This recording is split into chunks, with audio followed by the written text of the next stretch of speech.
سن 1947 ایک ایسا سال جس نے بر صغیر کا نقشہ ہی نہیں بدلا بلکہ کروڑوں انسانوں کی تقدیر بدل دی۔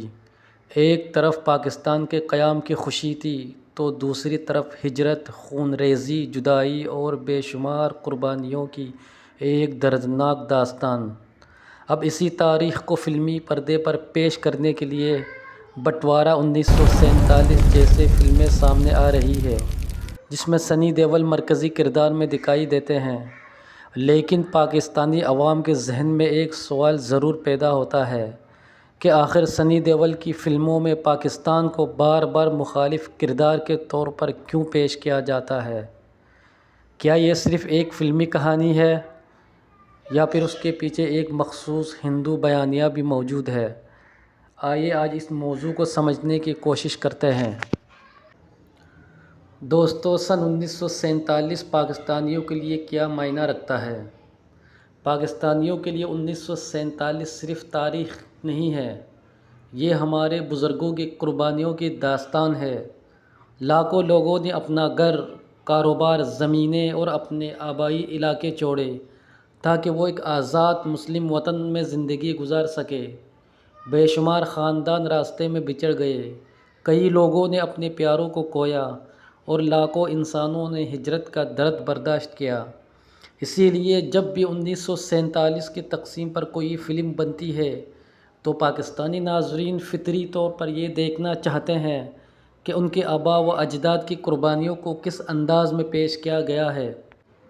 دوستو، سنی دیول بھارتی سینما کے ایک بڑے ایکشن اسٹار ہیں۔ ان کی کئی مشہور فلموں میں سرحد، جنگ، فوج اور پاکستان سے متعلق کہانیاں شامل رہی ہیں۔ بارڈر، غدر اور بارڈر 2 جیسی فلموں نے پاکستان کے حوالے سے شدید جذباتی رد عمل بھی پیدا کیا۔ پاکستانی ناظرین کا ایک طبقہ یہ سمجھتا ہے کہ ان فلموں میں اکثر پاکستان یا پاکستانی کرداروں کو منفی انداز میں پیش کیا جاتا ہے۔ یہی وجہ ہے کہ جب سنی دیول کا نام کسی نئی ایسی فلم کے ساتھ سامنے آتا ہے جس کا تعلق تقسیم یا پاکستان سے ہو تو پاکستانی سوشل میڈیا فوراً سوال اٹھنے لگتا ہے کہ کیا ایک بار پھر پاکستان کو ولن کے طور پر پیش کیا جائے گا؟ دوستو، یہاں ایک بات بھی بہت اہم ہے، ہمیں کسی فلم کی ریلیز ہونے سے پہلے اس کے بارے میں حتمی فیصلہ نہیں کرنا چاہیے، لیکن ساتھ ہی یہ سوال اٹھانا بھی ضروری ہے کہ تاریخی واقعات کو فلمی کہانی میں کس طرح پیش کیا جاتا ہے۔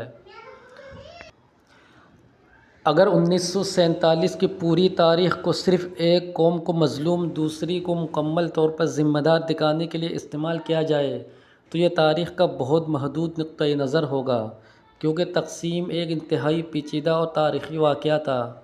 اس میں سیاسی فیصلے بھی تھے، مذہبی کشیدگی بھی، ہجرت بھی، انسانی المیہ بھی اور عام لوگوں کی بے شمار قربانیاں بھی۔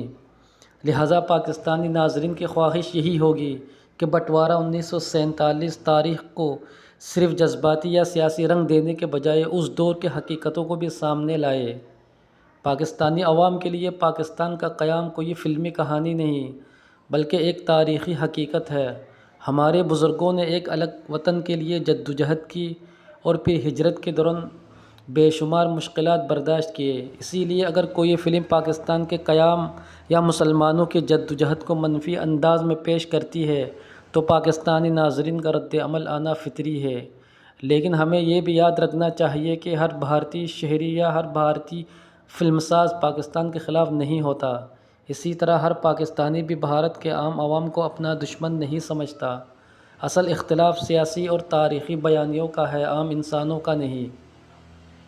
ایک مضبوط ڈائیلاگ، ایک جنگی مناظر، ایک طاقتور کردار چند منٹوں میں ناظرین کے جذبات بدل سکتا ہے، لیکن تاریخ صرف ڈائیلاگ اور ایکشن سینز کا نام نہیں۔ مختلف تاریخ کو سمجھنے کے لیے مختلف ذرائع، مختلف نقطۂ نظر، اصل تاریخی شواہد دیکھنا ضروری ہے۔ اسی لیے اگر بٹوارہ 1947 میں پاکستان یا پاکستانی کرداروں کو منفی انداز میں دکھایا جاتا ہے تو پاکستانی ناظرین کو فلم ضرور دیکھنی چاہیے، لیکن اس کے ساتھ یہ بھی دیکھنا چاہیے کہ فلم میں دکھائی جانے والی بات تاریخی طور پر کتنی درست ہے۔ سن 1947 نے ہمیں ایک سبق دیا کہ کہ سرحدیں زمین کو تقسیم کر سکتی ہے لیکن تاریخ کو زخم نسلوں تک یاد رہتے ہیں۔ پاکستانی عوام اپنے بزرگوں کی قربانیوں کو کبھی نہیں بھول سکتے۔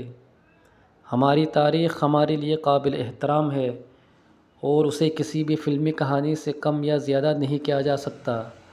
اگر 1947 بٹوارہ ایک تاریخی فلم ہے تو اسے تاریخ کے آئینے میں پرکھا جائے گا، اور اگر فلم میں پاکستان کے خلاف کوئی بیانیہ پیش کیا جاتا ہے تو پاکستانی ناظرین اپنی رائے کا اظہار ضرور کریں گے، لیکن ہمیں جذبات کے ساتھ تاریخی شعور اور تحقیق کو بھی سامنے رکھنا چاہیے۔